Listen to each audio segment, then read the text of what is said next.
Well, first and foremost, let's start with the American facility that was struck by this drone.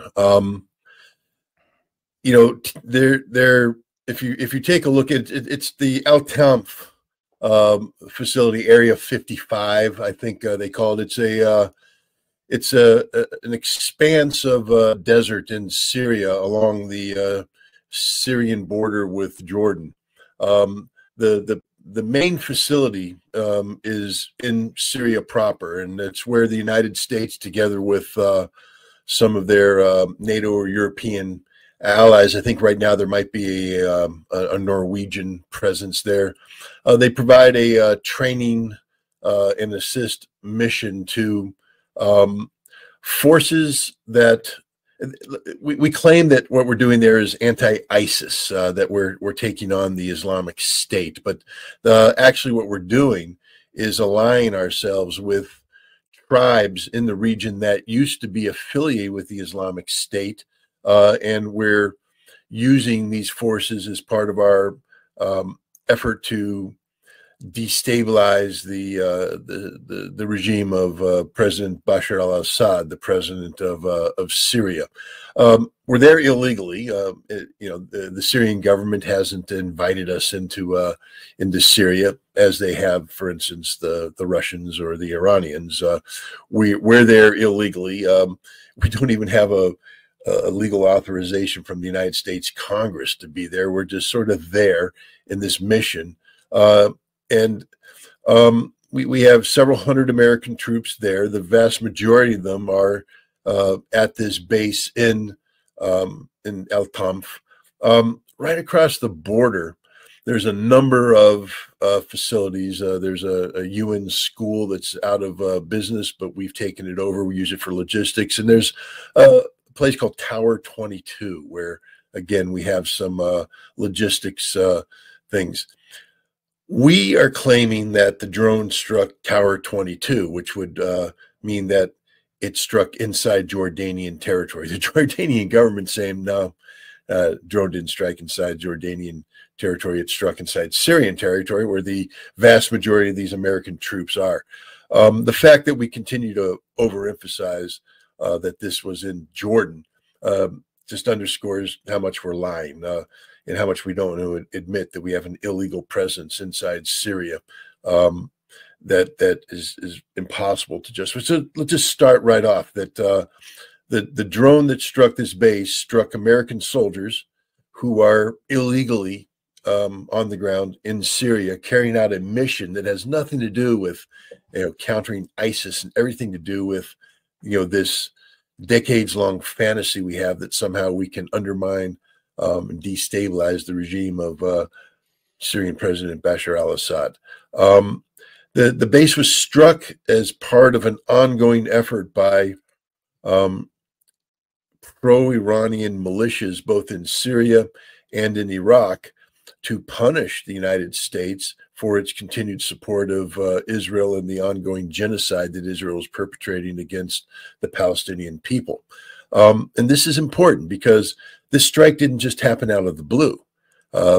There's been scores of attacks of this nature that have been unfolding for weeks, and American troops have been wounded in these attacks. And why do I bring that up? Because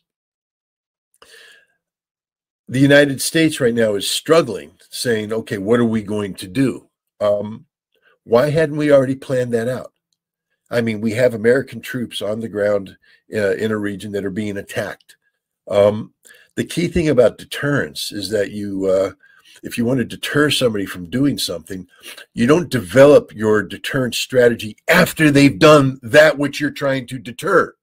If you don't want them to attack you, if you don't want them to create a situation where they kill 3 American service members, wound 34 others, I think the number's up to 40 now, then they have to know what the price is that they will pay for doing this. But what we've been doing is, they strike us, then we strike them, a little target here. They strike us, we strike them. We're not deterring, we're reactive in nature.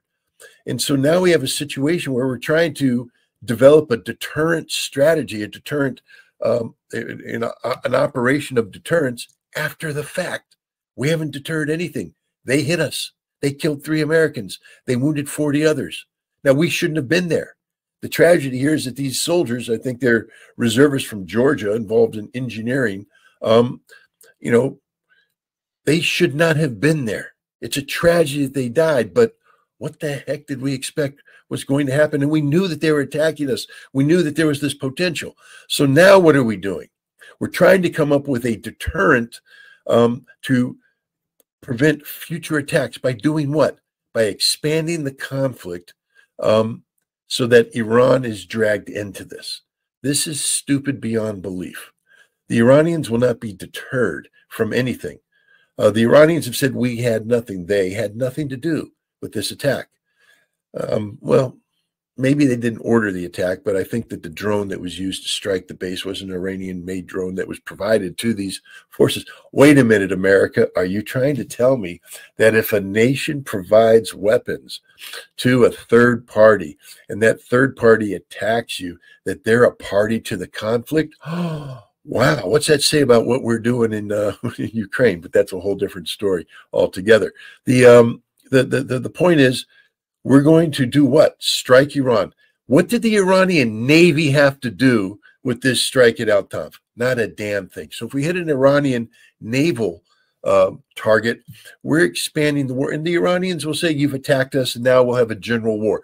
And if you think what happened in Al Tanf was bad, wait till the Iranians start dragging. Remember when they hit the Al-Assad base with their ballistic missiles, the precise nature of those attacks. If the Iranians unleash their precision-guided missiles on American facilities in the region, we won't have 3 dead. We won't have 30 dead. We won't have 300 dead. We could have 3,000 dead. For what? For what? Because we want to look tough? This is the trap that the Biden administration has created for itself. We're not going to win. We're not deterring anything. All we're doing is escalating the conflict. And the only person that's happy right now is Benjamin Netanyahu, because this is what he has wanted from day one, since he first testified to the United States Congress back in the 1990s, when he said that the United States needs to strike Iran. Well, guess what? Benjamin Netanyahu is getting his wish. If we do what the news reports claim that we're getting ready to do, there will be a general war between the United States and Iran, a war that we're not prepared to fight. We're not equipped to fight, in a war that we will definitely lose. We have some special operations forces in the area that have been doing, anti-Al-Qaeda operations. A lot of people don't realize that Al-Qaeda on the Arabian Peninsula is well entrenched in Yemen, and we support them. I know. Al-Qaeda attacked us on 9/11, but we don't talk about that anymore. We're the allies of Al-Qaeda. We support them in Syria, in Idlib, and we support them in Yemen now to take on the Houthi. And we have special operation forces that are there. It's not going to win a war. I mean, with all due respect to Delta Force and SEAL Team 6, they have very, very limited capabilities. They can go in, they can pop a high-value target, they can go in and do certain cool stuff, but they can't fight a war. They're not a war-fighting force.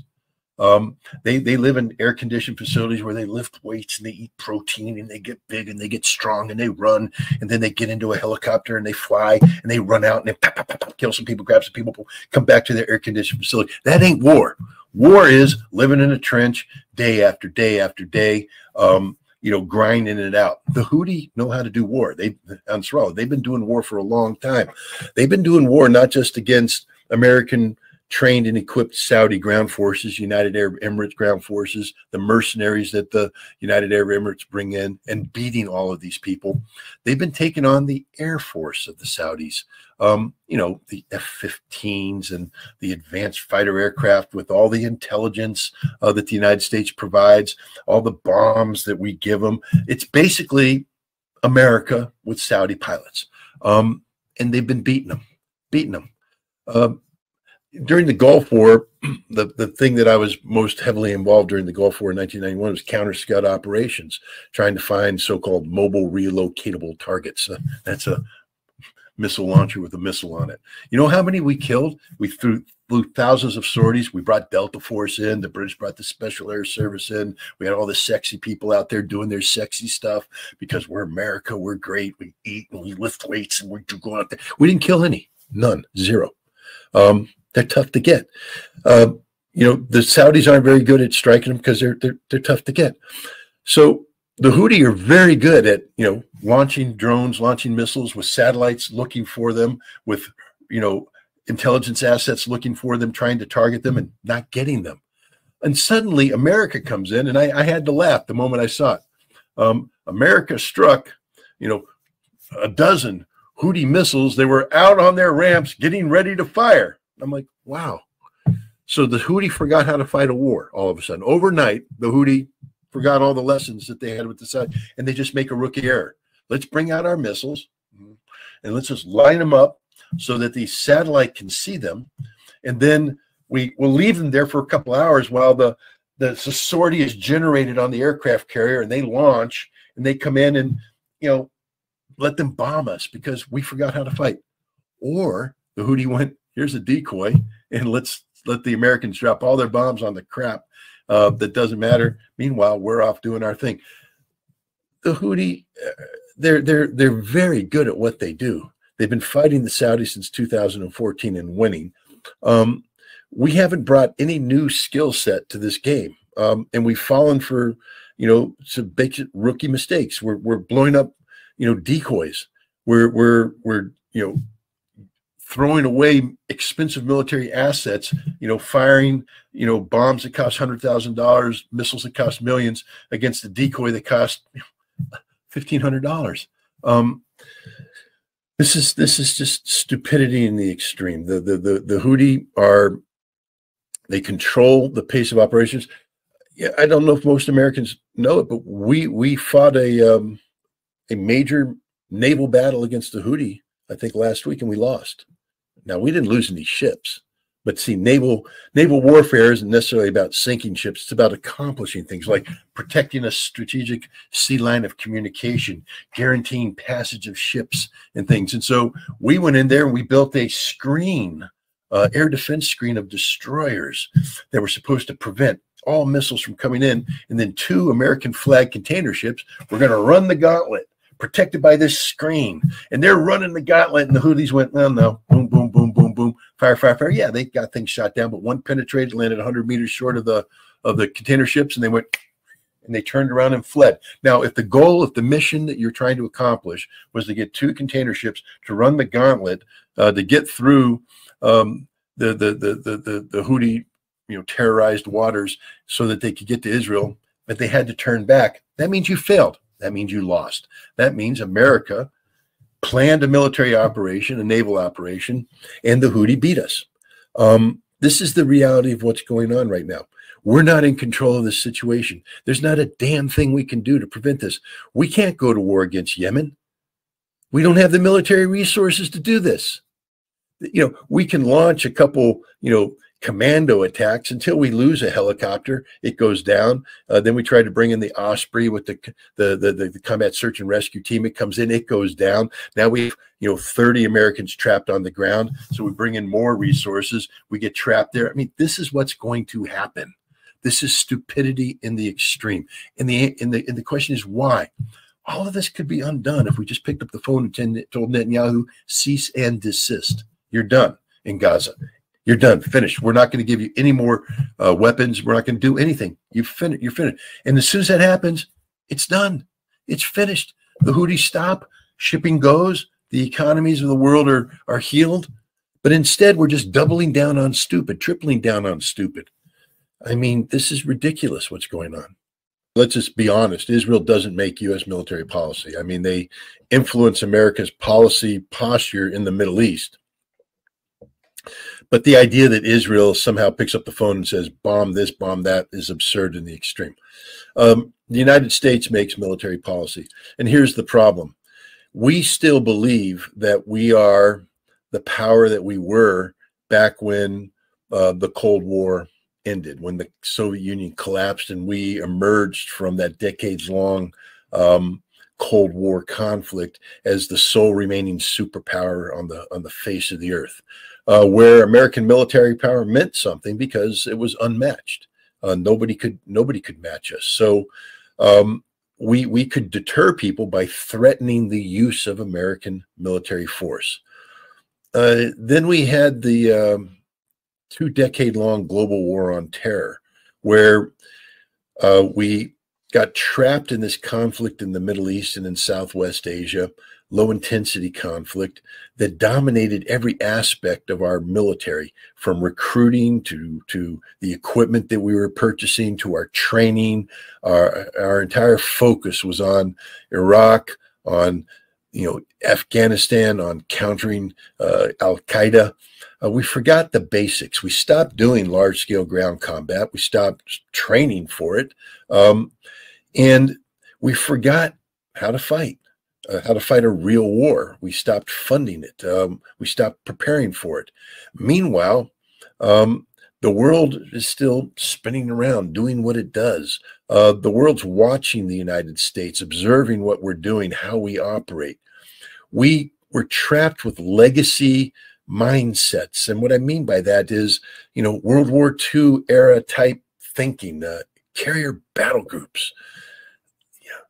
Yay, we got an aircraft carrier. It costs us billions of dollars. We put airplanes on it and we sail it to the coast of some country, and the airplanes take off and we bomb the crap out of them. Except people now look at it and say, well, what if we build some missiles that can sink that aircraft carrier before those airplanes come in range of our shore? And they've been doing it, area denial weapons. The aircraft carrier is outdated right now. We are in danger of losing the Dwight D. Eisenhower or the Carl Vinson if we dare sail that into the region, because the Iranians will sink it. They will absolutely sink an aircraft carrier. This is the reality. We can't deter people as long as the threat remains sort of mysterious. We don't know what America can do. We're a little afraid of what America can do. So we're not going to do anything to get the American beast unhappy with us. But today, everybody's like, well, we know exactly what America can do. They fire some cruise missiles, they drop some bombs, and that's it. That's it. We can't do anything. We can nuke them, but we're not going to do that. So the Iranians are like, guys, we'll shut down the Strait of Hormuz. I mean, the Houthi have shut down the Red Sea, the Bab el-Mandeb. I finally said it right. And they've shut it down. Israel, the port of Eilat has no ships in it. The Suez Canal has a precipitous drop in usage. Europe is suffering because of the billions of dollars it's costing to divert shipping around the Horn of Africa, because they can't go through the Suez Canal, because they can't go. And that's the Houthi that are doing it with relatively primitive weapons. The Iranians will shut down the Strait of Hormuz. Europe will become strangled. America will become strangled. Our economies will collapse. And if they push it too far, then the Iranians will just shut down oil production throughout the Middle East. And there's not a damn thing we can do to stop it. And all those fancy aircraft we have, I mean, they don't just appear out of anywhere, Danny. It's not like, it's not a computer game where they go, oh, tap, tap, tap, F-22s magically appear over Iraq and drop bombs, tap, tap, tap, ooh, and then nothing. No, they take off from a base. That base is Al Ubaid base in Qatar. It's right there. You know where it is? Right smack in the middle of the Persian Gulf. And you know who has missiles that can blow the living crap out of it anytime they want? The Iranians. And you know who doesn't have enough air defense to protect it? The Americans. We'll lose that base. So all the planes that we think we're going to be using to carry out this fancy air campaign against Iran will be destroyed. Nobody's thinking. There's no one home in the White House. We don't have the military capacity to deter squat. And if we think we want to stand up fight with the Iranians, who've spent the last 30 years watching us operate in Afghanistan, in the Middle East, let me give you just a pro hint on what war with Iran is going to be like. Two little short stories. One, Israel, our proxy, 2006. The Israelis had a commando. They have a commando force, Sariyat Matkal, It's their elite Delta Force type unit. I pounded my head a little too hard on that one, and it's stinging. But they're launching an attack on a village against Hizbullah, who are trained by the Iranians, who have Iranian assistance. The Israelis are using frequency hopping encrypted radios provided by the United States. It's almost impossible to intercept the stuff. And even if you intercept it, by the time you decrypt it and get the read, it's too late. It's really good tactical stuff. So they're communicating. Meanwhile, the Iranians are on the other side. And guess what they did? Yeah, they broke into the frequency operating radios, and they synced it, and they decrypted it real time. And they have a linguist trained in Hebrew who can mimic voices. So they're able to break into the Sayat Makal radio net, mimic the attack commands, and force this unit to attack prematurely, walk into an ambush where they are almost wiped out. That's what the Iranians did. We can't do that. They did it, and they gave it to Hezbollah, 2006. They've gotten so much better since then. The United States had a drone they called the Beast of Kandahar, the giant B-2 looking stealth drone, and it was taken off from Kandahar. You know, it flew that mission over Abbottabad in Pakistan, provided, you know, remember that famous photo of the White House all staring at the screen during the SEAL raid against Osama bin Laden? That's the drone footage coming from the Beast of Kandahar that's hovering over there, and it's flying around. The Iranians parked people outside of Kandahar, and they just sat there and intercepted signals. Okay, so the Beast of Kandahar is taking off. Let's intercept the ground control signal. When it gets up to a certain level, it passes off to a satellite where somebody in the United States is controlling it. Let's intercept that. Let's decrypt that, and let's build mechanisms so it takes off. And then the Iranians, when it says we're going to pass over to America, the Iran goes, no, we're going to intercept you. They took control of the Beast of Kandahar, flew it into Western Iraq, and landed it, and they captured it and all that. The Iranians are really, really good at what they do. They've been studying how we fight for decades. They've been preparing to fight this war. They have been doing what we should have been doing. Remember when I said if you're going to have deterrence, that means you have a plan. That means the moment that drone hits the tent, you blow the living crap out of the enemy. They don't even get a chance to think. There's no news, nothing. It happens. And then they wake up and they go, what the hell happened? We don't ever want that to happen again. That's called deterrence. The Iranians are ready to deter the living crap out of America because we're going to do something stupid. And there's going to be an instantaneous response that's going to beat the living snot out of us, and we're not ready for it. Lindsey Graham and Tom Cotton and all these other idiot senators like, hit Iran, hit Iran, hit Iran. Why don't they just say, kill Americans, kill Americans, kill them? Because that's what's going to happen. Yeah, we're going to kill a lot of Iranians if there's a war. We're going to destroy a lot of stuff. We got good military equipment. We're not totally incompetent, but we can't win the war. We're good at blowing things up, but we're not good at winning wars, and we can't sustain this. We don't have the military capacity to sustain a campaign against Iran. Iran has the capacity to sustain a campaign against, hell, the Houthi are kicking our butts. The Houthi. And we want to go up against the Iranians. How stupid can you be? Benjamin Netanyahu and his war cabinet said early on that they were going to destroy Hamas politically, eliminate it as a political entity, and destroy it militarily, meaning that they will never again be able to repeat October 7th. What's happening today? Even the most, analysis that's most favorable to Israel says that 80% of the Hamas tunnel network still exists. It's there. Israel hasn't touched it. They got 20%. I think Israel got less than 20% because I think that Israel tends to exaggerate what it's done. And they don't know what the Hamas tunnel network is. I mean, to sit there and say, well, we got 20%, that means you know where they are. And if you knew where they are, then you'd get 100%. You don't know anything about the Hamas tunnel network. So it's a guess, and I think 20% is just like giving Israel more credit than they actually deserve. Hamas fought Israel to a standstill. It was never about Hamas's ability to control the territory above ground. Hamas was never designed to fight Israel toe-to-toe above ground. It was about Hamas's ability to fight the war Hamas wanted to fight, which is to lure the Israelis in to ambushes that Hamas would control and have timing of. And Hamas had fought them to a standstill, and the Israelis have been beat. That's why they're withdrawing. That's why the Israelis are starting to pull their battalions out. This is a huge political problem for Benjamin Netanyahu because he's failed. First of all, Hamas politically, if there was an election today in the Palestinian territories, Hamas would win the election. Mahmoud Abbas would, and Fatah and the PLA, they would be swept away.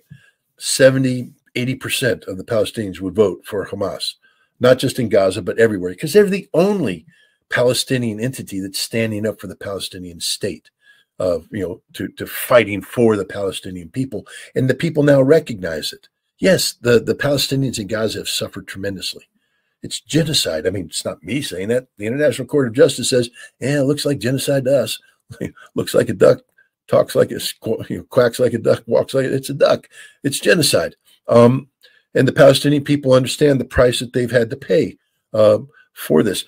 But it's a price they're willing to pay if at the end they get what they've been denied for over 75 years, a state, a homeland, a place of their own, without Israeli control, without Israeli domination.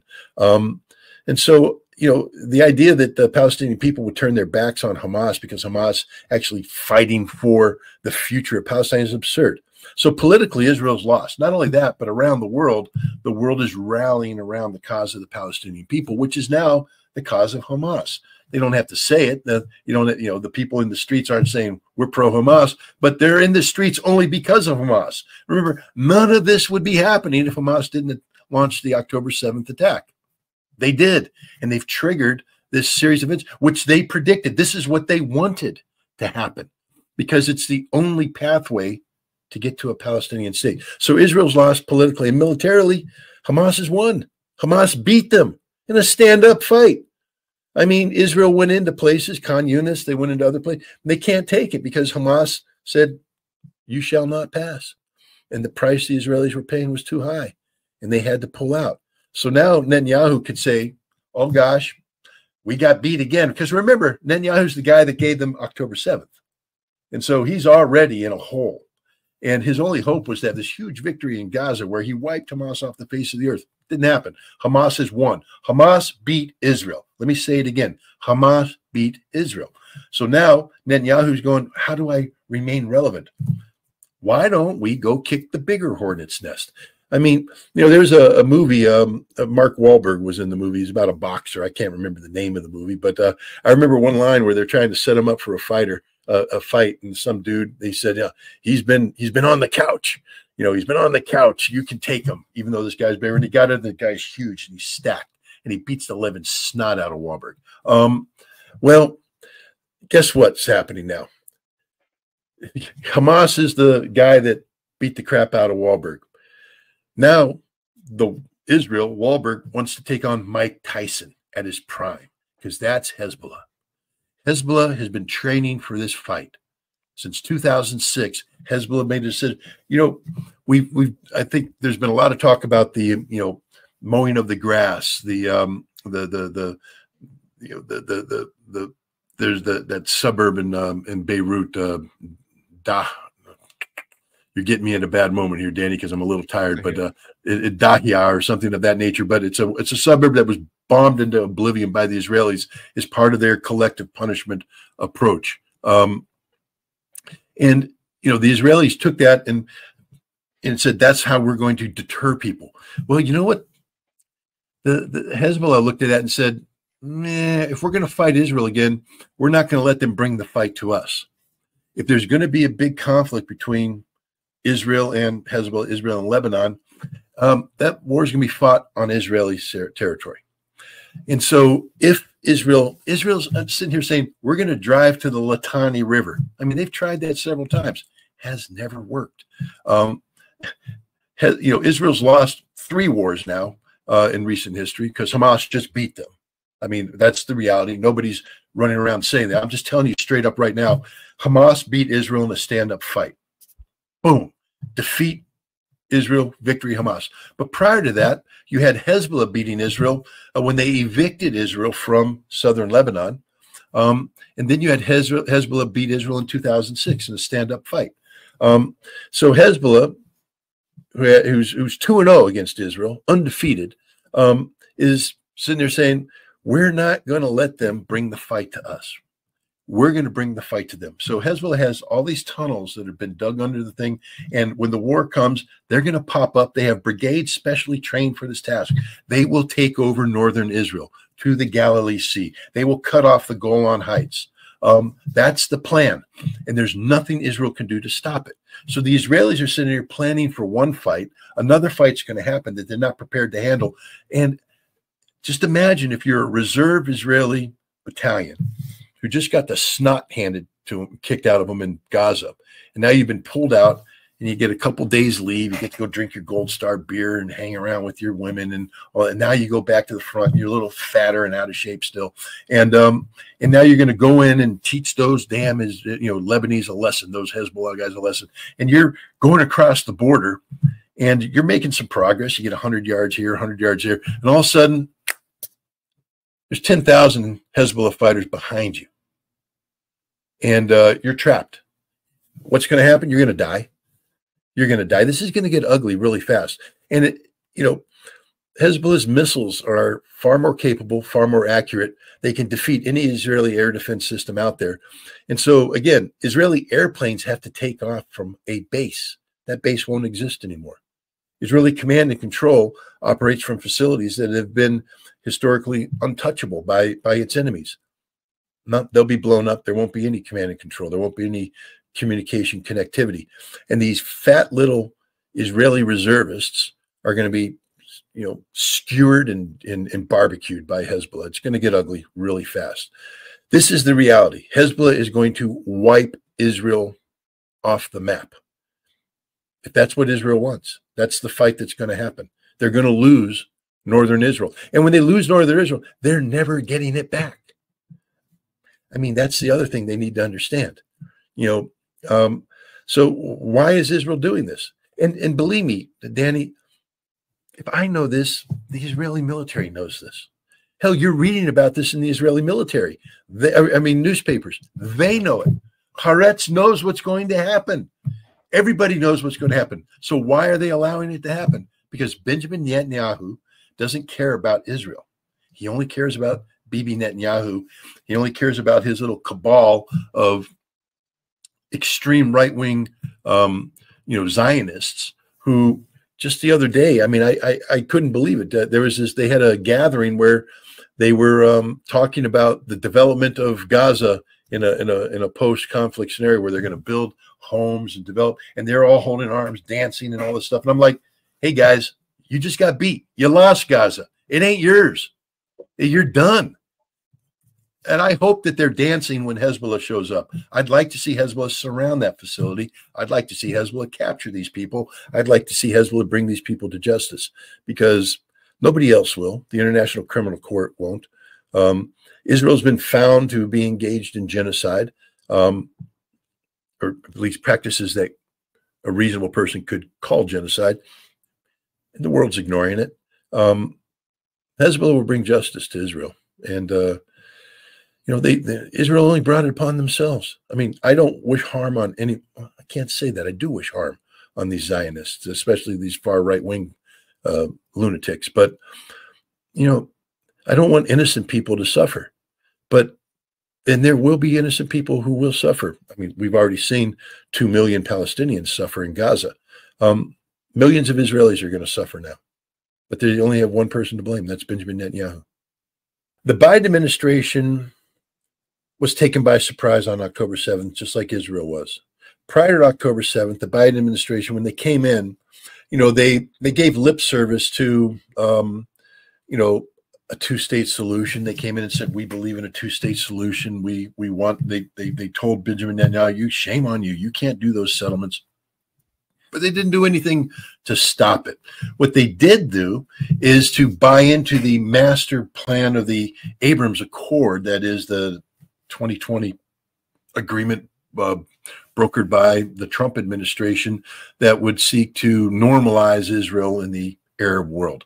That basically you bypass the whole Palestinian problem. You go straight into Israel, becoming a good neighbor to Saudi Arabia, to Bahrain, to the United Arab Emirates, and everybody's working together, and peace and prosperity is going to break out because the economy is going to be so good.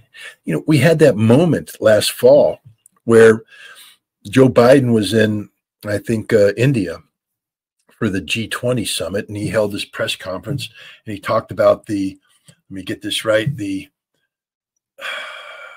Middle East economic corridor. There's the India Middle East economic corridor. But the idea is that, India would be able to put containers on a ship and then ship it to Dubai or Abu Dhabi, where they'd be offloaded, and they'd get on a train in Abu Dhabi, United Arab Emirates, and there would be rail connectivity between the UAE and Saudi Arabia. And then we'd go on through Jordan. Wow, this is really cool. And then into Israel. Imagine that, a train that connected the United Arab Emirates through Saudi Arabia and Jordan into Israel to a port called Haifa. And then they would take those containers, put them on a ship, and they would go to Greece. And you'd have this wonderful connectivity, and everybody's going to be rich. The economy's working, baby. And Benjamin Netanyahu, when he got up to the United Nations General Assembly, instead of showing the cartoon bomb about how close Iran is to the nuclear weapon, instead he talked about the same thing. This is the new face of the world. Israel is one of the world. We are one of you. We are just like you. We are peaceful. We are economic. That's everything that was supposed to happen. That was the Biden thinking. There was no strategy for a war against Iran or to deter Hezbollah. We weren't thinking that. We were off playing this other game. Meanwhile, Hamas went, wrong, October 7th, and the whole world, and we've been reacting ever since. So we don't have a strategy. Danny, to deter someone, let me just educate people real quick. Military operations on a large scale are complicated things. And they, wars aren't won, on the battlefield. I mean, I know we talk about boots on the ground, airplanes dropping bombs and all that, but none of that happens without logistics. Logistics is the key. And the thing about logistics is it takes a long time to prepare for power projection halfway around the world. If we're going to do something, again, the first Gulf War, Desert Storm, there's something called the tip fiddle. Now, that's a fancy term. It may have changed because I've been out of the military for a while, but it is basically it's a phased introduction of logistics equipment. So if we're going to take 700,000 American troops from the United States or from Germany, and we're going to move them to the Middle East to fight a war, we have to flow that equipment in there. We have to marry up the troops with the equipment at the ports or at the airfields. And you have to phase it in so that you don't have all the troops land at once, but no equipment's there, or all the equipment jam into the ports and everything can't handle. It has to be phased in properly. It has to be planned. This takes a lot of planning. All the ammunition has to be considered. What you're doing, ammunition, fuel, everything, bandages, bullets, food, all this has to be thought out in advance. We started planning the Gulf War in October. We began flowing equipment in there for the fight that ended up happening in January. Massive military operational planning. None of that existed, Danny, prior to October 7th. Everything we're doing right now, we're making it up. We don't have the planning, the means. We don't have any notion of large-scale combat in the Middle East anymore. We forgot how to do that. Hell, we were getting out of there. Remember, we got out of the Middle East so we could go to Europe, and then we're supposed to stabilize Europe so we go to the Pacific. Then Ukraine came, and we went, what the hell? So now we can't go to the Pacific. We're stuck in Europe. And then the Middle East blows up again. We go, damn, well, we can't go in the Middle East because we're all in Europe anymore. We don't have enough troops to do anything. We can't supply. We will run out of ammunition. We will run out of cruise missiles. We will run out of surface-to-air missiles. We will run out of everything. Bombs. Do you think we just have an infinite supply of bombs? We just gave all our damn bombs to Israel. And Israel dropped all those damn bombs on Gaza and lost. And now we want to have a fight not only with the Houthi, but now we want to expand it to Iran. Remember, Iran's huge. That means lots of targets that need lots of bombs to drop on them, lots of bombs that have to be dropped by airplanes that consume a lot of fuel. Where's the fuel coming from, Danny? They haven't planned it out.